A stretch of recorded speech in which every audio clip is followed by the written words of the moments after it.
Okay, so update ko lang po kayo. Manila Bay, Dolomite Beach po tayo. Matatag pa din po. Nandito pa din po ang Dolomite Sand. Kaya pasensya na lang din po sa mga nagsasabi na isang bagyo lang, wala na yung Dolomite Sand ninyo. Hindi naman. Nandito pa din po siya, oh. Ayan, so kung maririnig ninyo, maingay, may ginagawa po dito sa labas ng Dolomite Beach nga po, yung ating DPWH. Noong mga nakarang araw, dito naman, may ginagawa dyan. Pero ngayon ay wala na. At yung kulay blue na harang ay wala na din po. So, abang na lang din po tayo sa mga nagtatanong pala kung kailan magbubukas or kailan muli makakapasok dito sa loob. Abang na lang din po tayo kasi yung ginagawa ay mismo dito sa may entrance ng Dolomite Beach po. Nandyan yung equipment umaarangkada.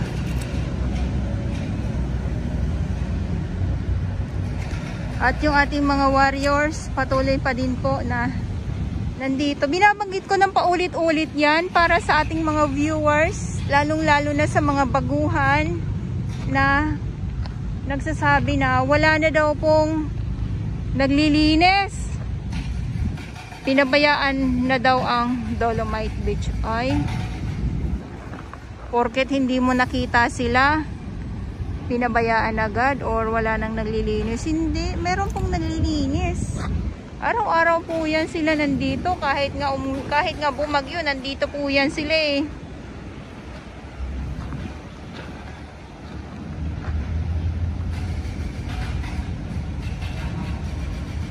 Okay, maaliwalas.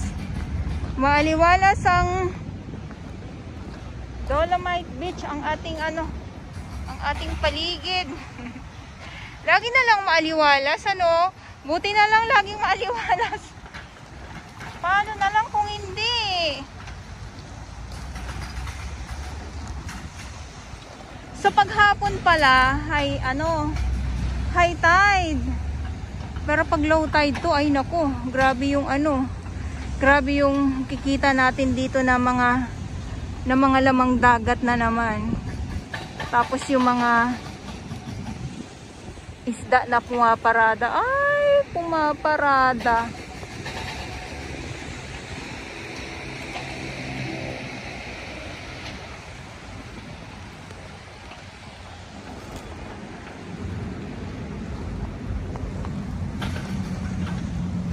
Pumaparada ang mga isda.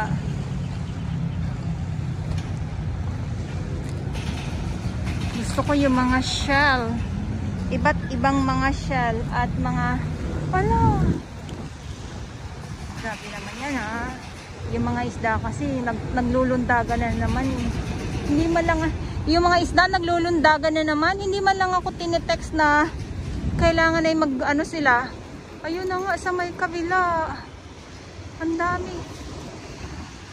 Dapat dito kayo malapit sa akin.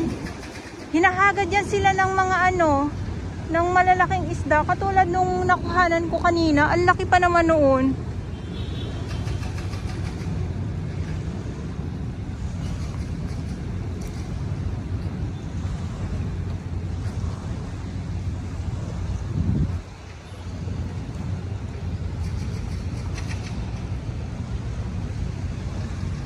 Siguro nakain na ng nakain na ng ibon. Yung isda na nakuhanan ko kanina, nakain na yon.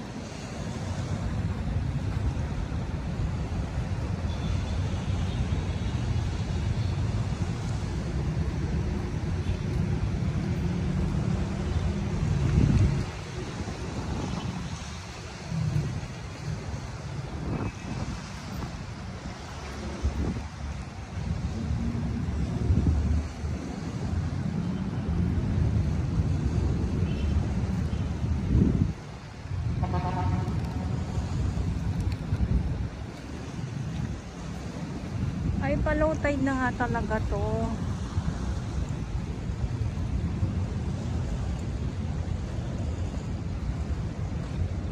Ikot ko lang po kayo. Eto naman, kung mapapansin ninyo, nakaumbok na siya. Pero pag napasadahan po yan ng traktora, yung maliit po, Yan naman po ay papantay po yan at yung dolomite sand at yung gray sand or black sand, ayan po ay mag-aano po yan magbabalik po sa dati. Maghihiwalay kumbaga, ay maghihiwalay talaga. Maghihiwalay talaga. Kasi ano yung dolomite sand po napa-ilalima na ng gray sand or ng black sand, kaya ganun po.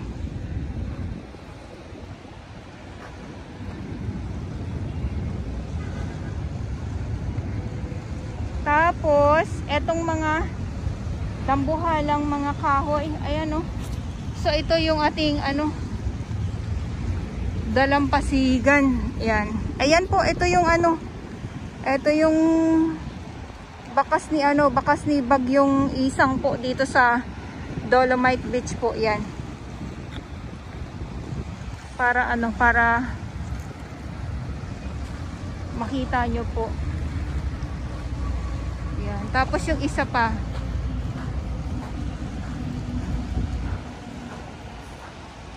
Yan. Yan po ang ating Dolomite Beach po. Diba? Pag napasadahan lang yan, so balik na po sa dati.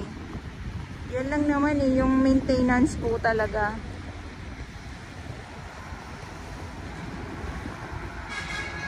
Kaya yung dolomite sand po, hindi po siya basta-basta mawala or hindi po siya basta-basta na mahigop, kasi nga ito yung ating ito yung dolomite sand po ito yung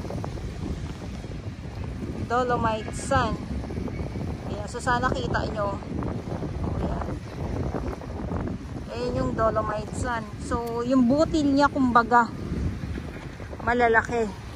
Hindi katulad ng kaya kaya ilaliman siya ng ng gray sand po or ng black sand.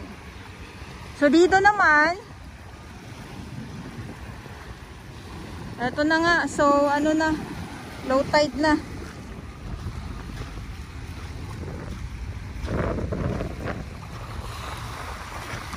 Ang bilis biglang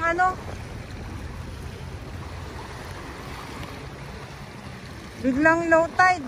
Siyempre dagat din.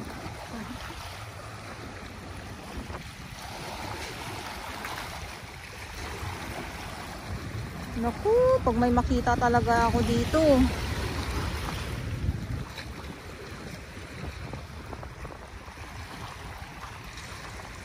Ayan.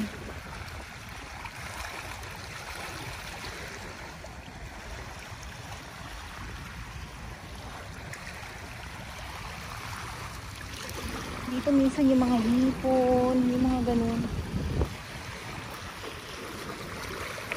Ang tutumpukan po sila dito.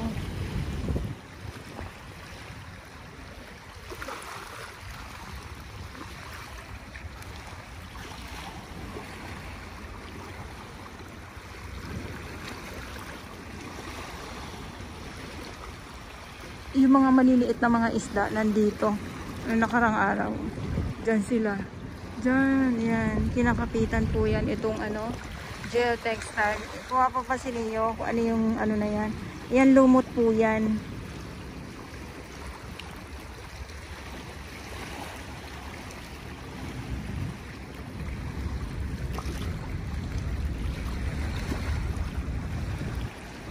Okay, so ito yung update ko ngayon dito sa Manila Bay, Dolomite Beach. At sa mga baguhan, yes, welcome sa channel ni Miss Jolaine Dora Baus. Mahalin niyo po ako ng buong buo, yun ay hindi galing sa ilong ng may sinang. God is one.